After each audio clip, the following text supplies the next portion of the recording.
How's it going, YouTube? This is a new series called Controversial Topics. I hope you like it. I'm gonna have some gameplay in the background while I talk about my most controversial video game opinions.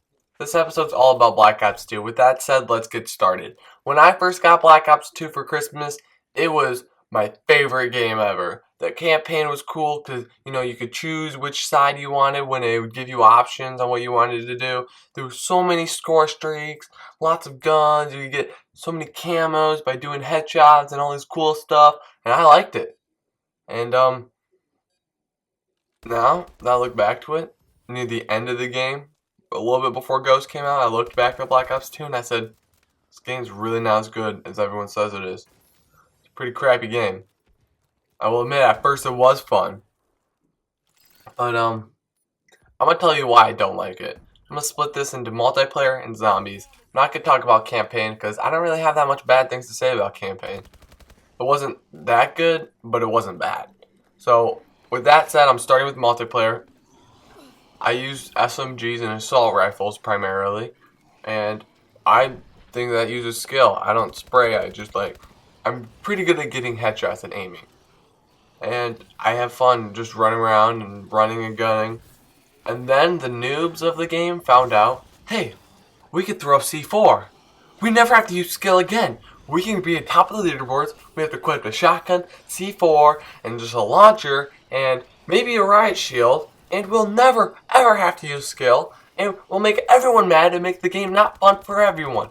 And I think, not to be offensive to some of you guys listening to this, but the reason why people like Black Ops 2 is because they had fun throwing C4, and noobs loved that game. And that's a big population. Even some people that use skill liked it, because I don't know why it didn't anger them that much. That put me over the edge. Another thing I didn't like is it was so advertised as futuristic, but it wasn't futuristic. The only futuristic thing about the game was the MMS site, because you could see through walls and stuff, but that's the only thing. A sight that you could put on your gun. Yes, there's things in the campaign that are futuristic, but not the multiplayer. I know what you're thinking. Dragonfires are futuristic. AGRs are futuristic. Not true, actually. The military has that kind of technology at this day and age. We even have some drones that can do more than what Black Ops 2 drones and stuff could do. Really not. I mean, Black Hats were also kind of futuristic, but that's about it. With that said, another thing, Gunskin DLC. At first it came out, there's 5 skins you could buy. And that was cool. I bought 2 of them, not gonna lie. And then they just kept going and going. And there's just all this DLC. They're not making these games to have the gaming community have a good time, have a good games out there. They're doing it for the money.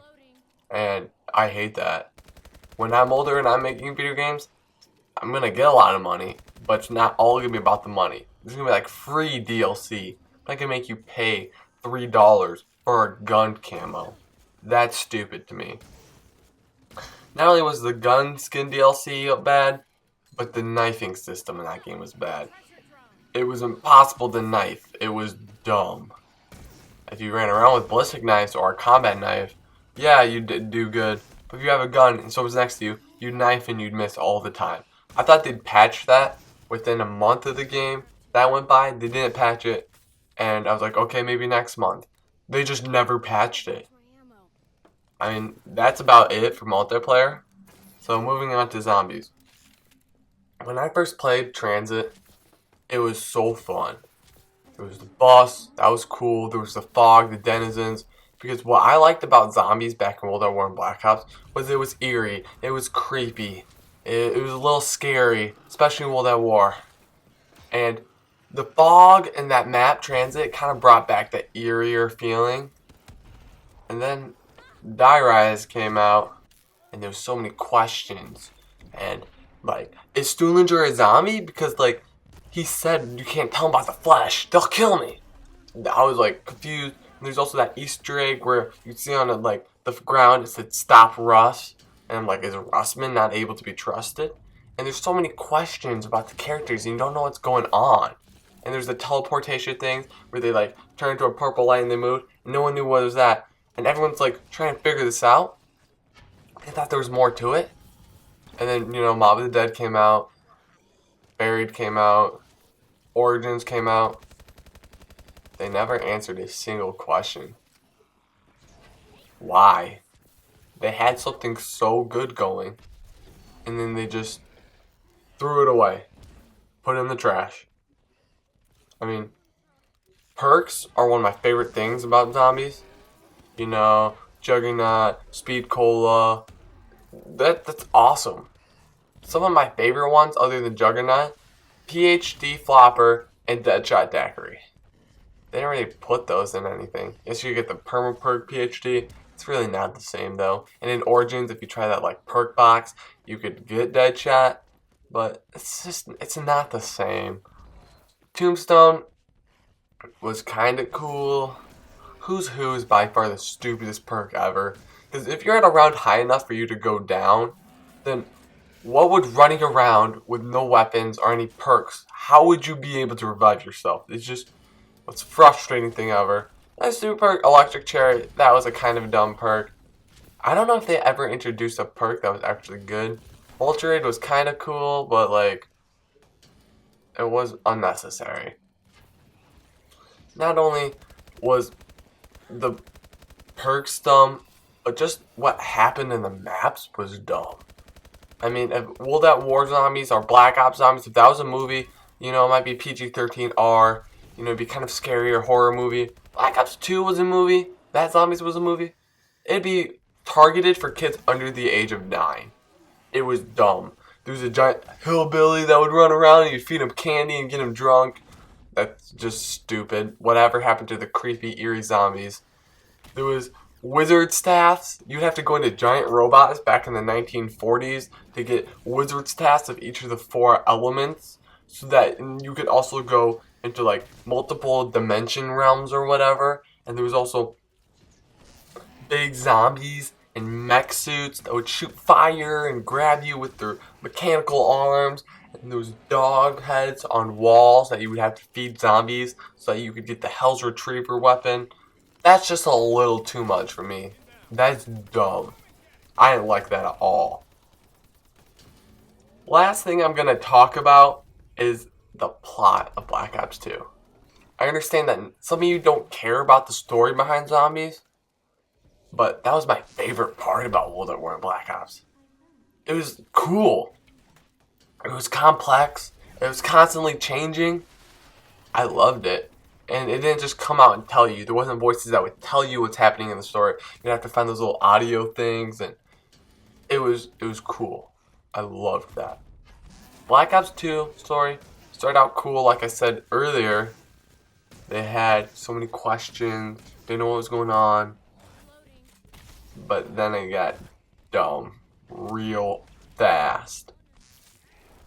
Basically, the plot is Richtofen and Maxis, they both want to control the whole world, and they can somehow talk to you for some reason, because I think Maxis is like a ghost or something, and Richtofen's using some, like, they never explained why he could talk to Stuhlinger, no one else.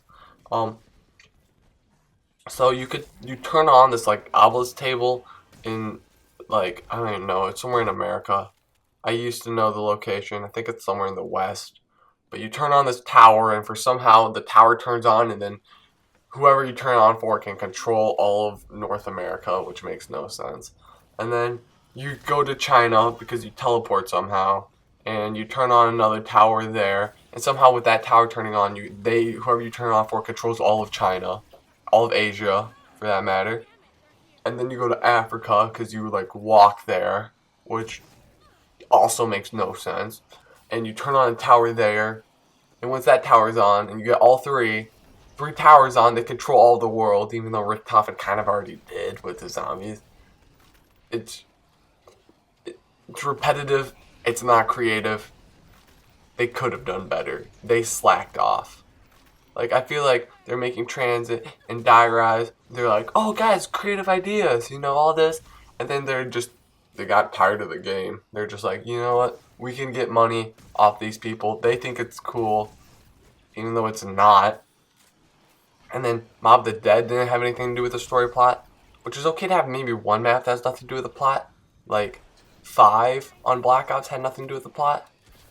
But Origins was also a prequel, and the plot of Origins kind of went against some of the stuff we learned in World at War, some of the stuff that was confirmed in World at War.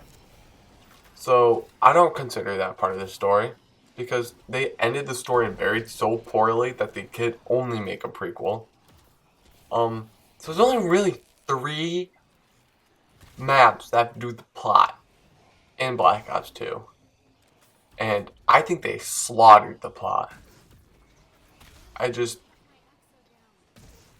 know I'm going to get so many dislikes on this video, because Black Ops 2 is cherished as the best Call of Duty ever. I just never saw it. Wait! My video's not over yet. Don't click away. Now, if you drop a comment on what you want me to do for my next video, I'll probably do it. So drop a comment down below. Don't forget to hit that like button. And I know you want to see more of my videos, so click here to subscribe.